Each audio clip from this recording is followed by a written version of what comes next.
اور بھائی جان اکثر رات کے وقت لکھنے پڑھنے کا کام اسی میز پر بیٹھ کر کرتے تھے۔ وہ دن گزر گیا۔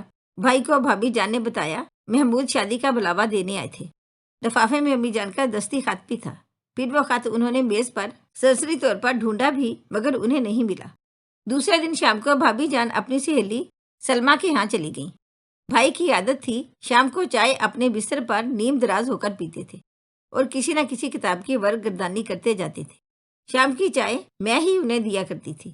اس روز جب میں انہیں چائے دینے گئی تو پیالی ان کو تھما کر دانستہ زمین پر جھک کر کچھ ڈھونڈنے لگی۔ وہ بولے کیا ڈھونڈ رہی ہو؟ میں نے کہا کچھ نہیں۔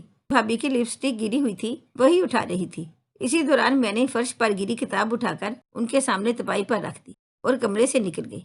وہ کتاب اٹھا کر ورق گردانی کرنے لگے۔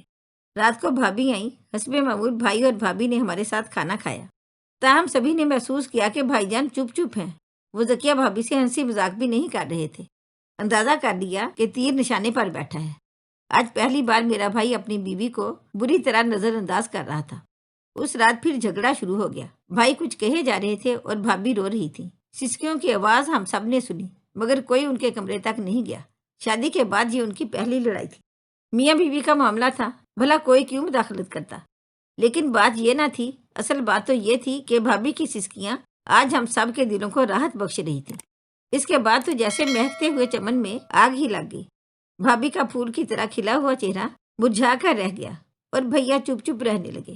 اب وہ دفتر سے آتے ہی سیدھے ہمارے کمرے میں آ جاتے، ہم سے ہنستے بولتے پہلے کی طرح امی جان کے گلے میں باہیں ڈال دیتے۔ جو ہی بھابھی آ جاتی چپ ہو جاتے، تیوری پر بال پڑ جاتے تو بھابھی جان تل ملا کر رہ جاتی۔ میں جی ہی جی میں خوش ہوتی کہ اب آیا مزہ، کہ محبت چھن جائے تو کیسی تکلیف ہوتی ہے۔ ہم سے ہمارا بھائی چھین کر ذرا بھی خیال نہ آتا تھا کہ ہمارے دلوں پر کیا گزرتی ہوگی۔ ایک روز پھر ہنگامہ ہوا۔ پتہ چلا کہ اشر بھائی نے اپنی بیوی پر محمود سے ماضی میں محبت کا الزام لگایا ہے اور شک کا کھلم کھلا اظہار کر دیا ہے۔ بھابھی نے قرآن پاک اٹھا کر یقین دلایا کہ یہ سب جھوٹ ہے، بہتان ہے، لیکن وہ یہی سوال کرتے تھے کہ پھر یہ خط کہاں سے آیا ہے، مگر بھابھی کے پاس اس بات کا کوئی جواب نہ تھا۔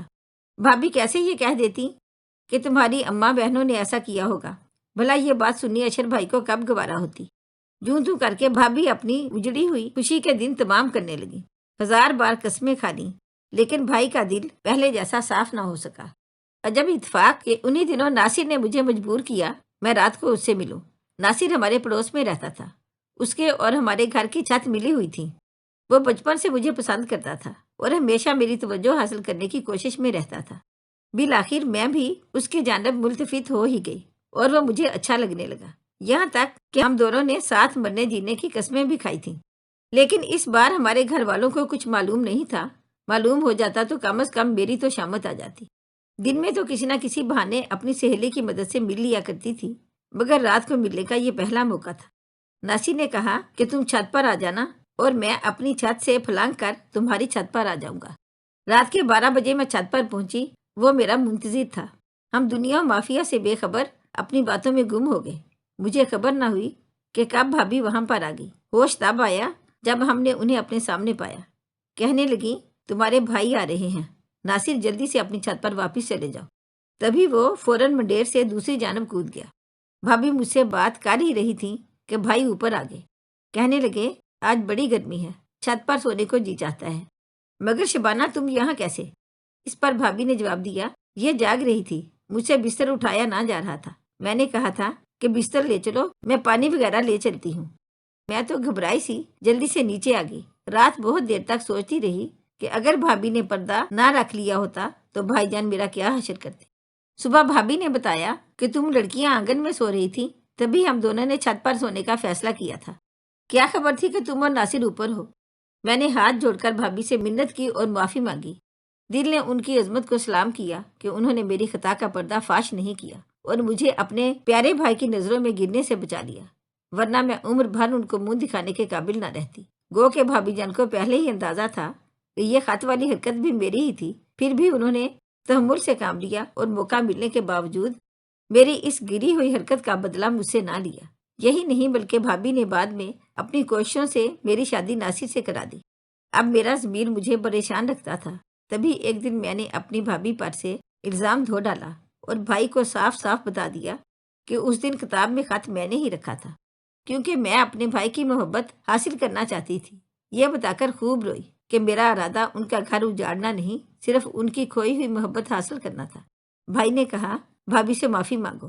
جب بھابھی نے معاف کر دیا تو بھیا نے بھی معاف کر دیا، کیونکہ وہ جانتے تھے کہ محبت اور جنگ میں ایسا بھی ہوتا ہے۔ البتہ بھائی نے کہا تھا کہ خدا کی مہربانی تھی کہ میرا گھر اجڑنے سے بچ گیا، ورنہ نادانی میں تم نے تو کوئی کسر نہیں چھوڑی تھی۔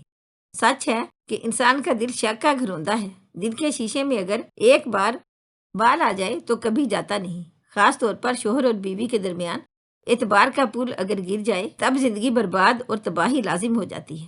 صد شکر کہ اللہ تعالیٰ نے بھائی اور بھابھی کو تحمل عطا کیا کہ وہ اجڑنے سے بچ گئے، ورنہ شاید میں خود کو کبھی معاف نہ کر پاتی۔